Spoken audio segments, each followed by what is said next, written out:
Okay, let's unpack this. Today, we're taking a deep dive into the latest from Nippon Life India Asset Management Limited, or NA India. We're looking specifically at their first quarter results for fiscal year 2026. Right.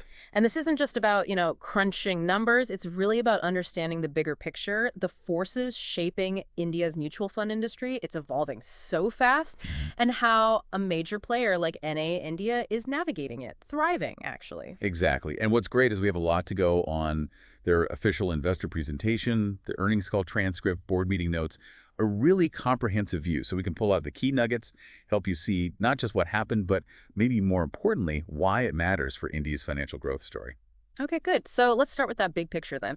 How's the overall Indian mutual fund industry doing? What's the environment like? It's booming. The industry's quarterly average asset under management, the QAAUM hit, get this, INR 72.1 trillion by June 2025. Wow, 72.1 trillion. Yeah, it's impressive. That's up 22% year on year and 7% just in the last quarter.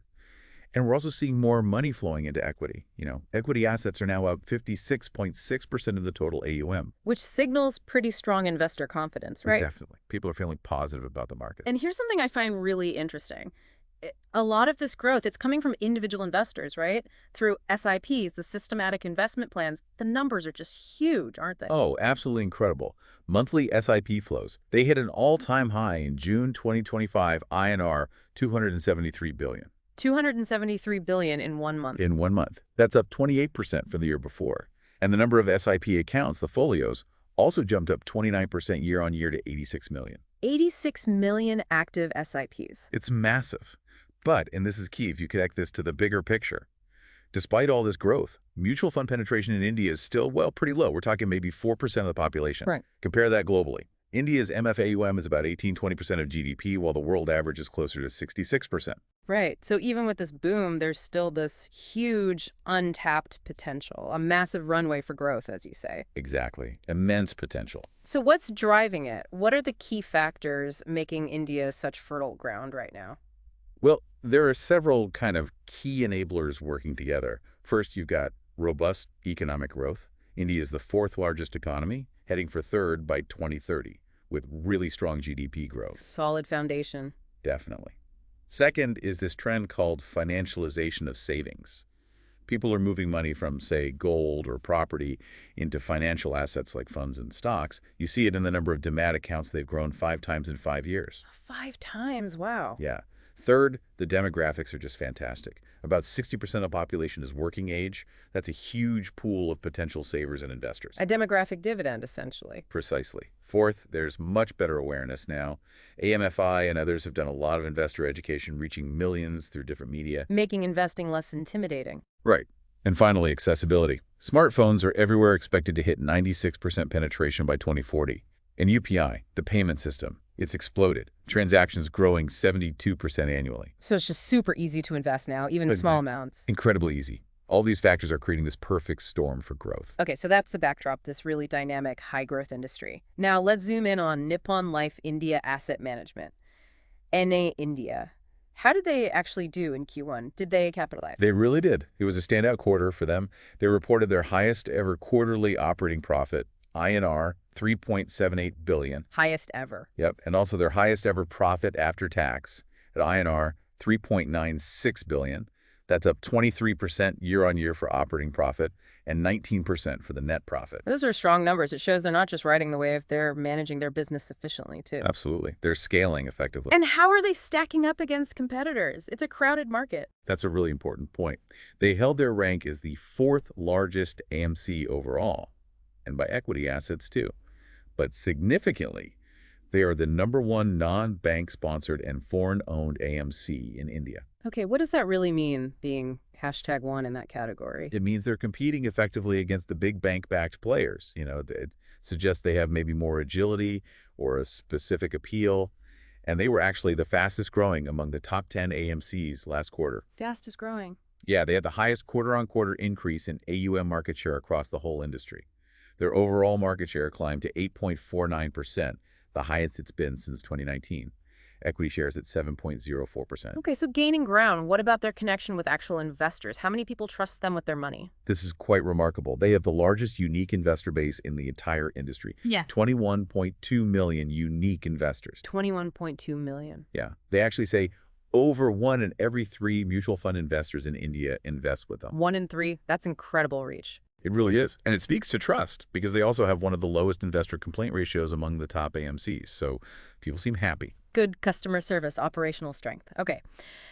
Now, you mentioned SIPs driving the industry. How is a name India doing specifically on that front? Are they just average or? No, they're actually outperforming here.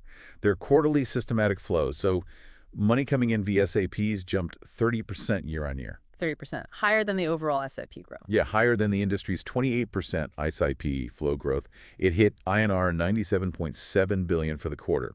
That translates to an annualized SIP book of almost INR 400 billion. Yep.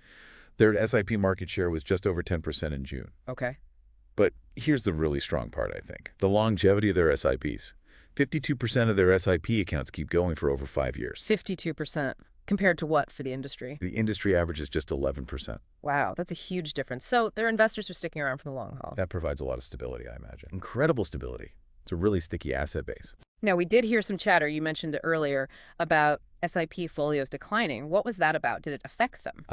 Right. That was basically an industry-wide cleanup. Happened back in April 2025. The regulators wanted AMCs to remove inactive or zero balance folios from the system, just tidying up. So not actual active investors leaving? No, not at all. It affected everyone. But NAM India's active SIP book is still growing strongly. And actually, their SIP discontinuation rate is better than the industry average. They hold on to investors well. Okay, that clears that up. Beyond the core mutual funds, what about other areas? ETFs? Alternatives, they seem to have a wide range of products. You really do. They're a major player in ETFs, exchange-traded funds. They manage INR 1.74 trillion there. 1.74 trillion in ETFs alone. Yeah, with a market share close to 20%. They have a huge range. Right. 24 ETFs across equity, debt, commodities. Their gold ETF is actually one of the top 10 biggest globally by AUM. Impressive. And alternatives, AIFs. Also growing strongly. They've raised cumulative commitments of INR 81 billion across different AIF schemes. That's up 25% year on year. And they're actively fundraising for new ones, public equity, private credit, venture capital. Yeah. They even launched a new real estate AIF. So really broadening their scope beyond traditional funds. Definitely. Capturing different investor needs. And what about internationally? Their global reach. That's growing too. Their offshore AUM is up 10% year on year to INR 166 billion. They have offices in Singapore, Japan, Dubai, tie-ups across Asia, Europe, Latin America, and they're using Gift City, India's international financial hub, quite strategically. How so? To help Japanese and other global investors access Indian equities easily using feeder funds set up there. Interesting. So it really is a comprehensive strategy. MFs, ETFs, AIFs, offshore. Exactly. And their investor mix is quite balanced too. Retail investors make up 29% of their assets, which is slightly higher than the industry average.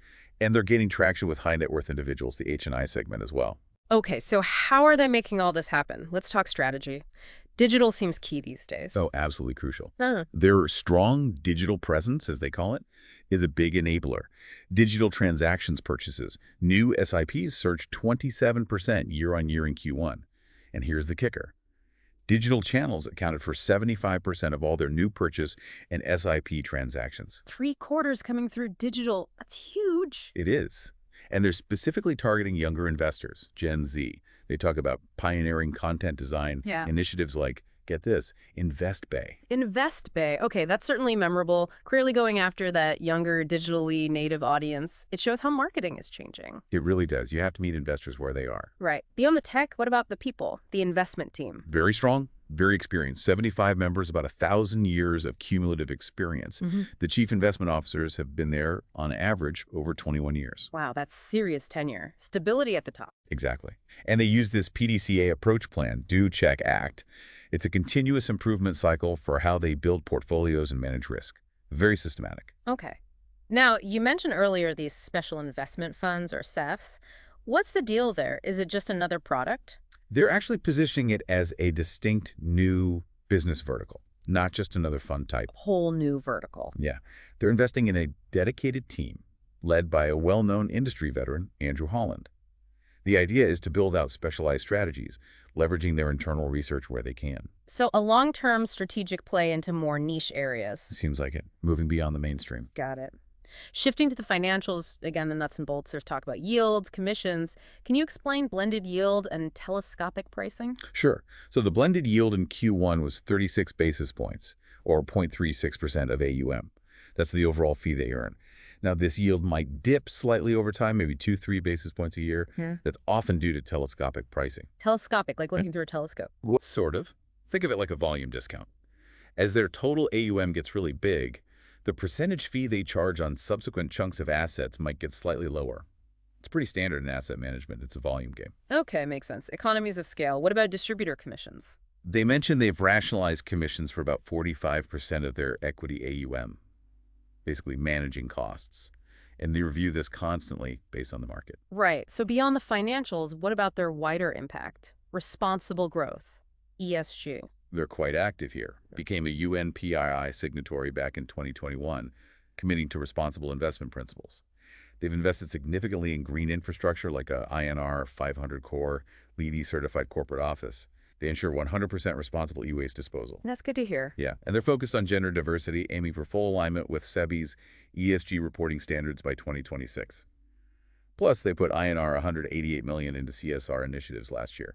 Healthcare, education, environment, etc. So embedding ESG and CSR into their operations. Seems to be a core part of their approach now. Okay. And finally, just briefly, there was a mention of a SEBI show cause notice. What should we know about that? Right. They did receive one from the regulator, SEBI. It relates to alleged non-compliance on certain investments.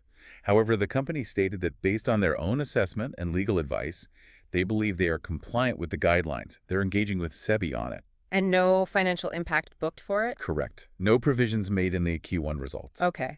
And it's probably worth remembering their parent company, Nippon Life Insurance from Japan, huge global player, hold over 72% of NAM India. Absolutely. Over JPY, 96 trillion in assets. That's formidable backing. Provides a really solid foundation along with their experienced board. Definitely adds stability. Okay, so let's try and sum this up. What does this all mean for you listening in? We've seen NM India's Q1 performance reflects both their own strong strategy and the incredible growth in India's mutual fund space generally. Right. Their focus on digital, having that wide range of products, MFs, AIFs, offshore, penetrating the market deeply. It all seems to be working, especially with those strong economic tailwinds. They're clearly positioned as a very significant player in a really exciting market. Yeah. Which I guess leads to a final thought, or maybe a question for the future. Given this huge potential, we talked about financialization, digital adoption, how can asset managers like NAM India keep innovating?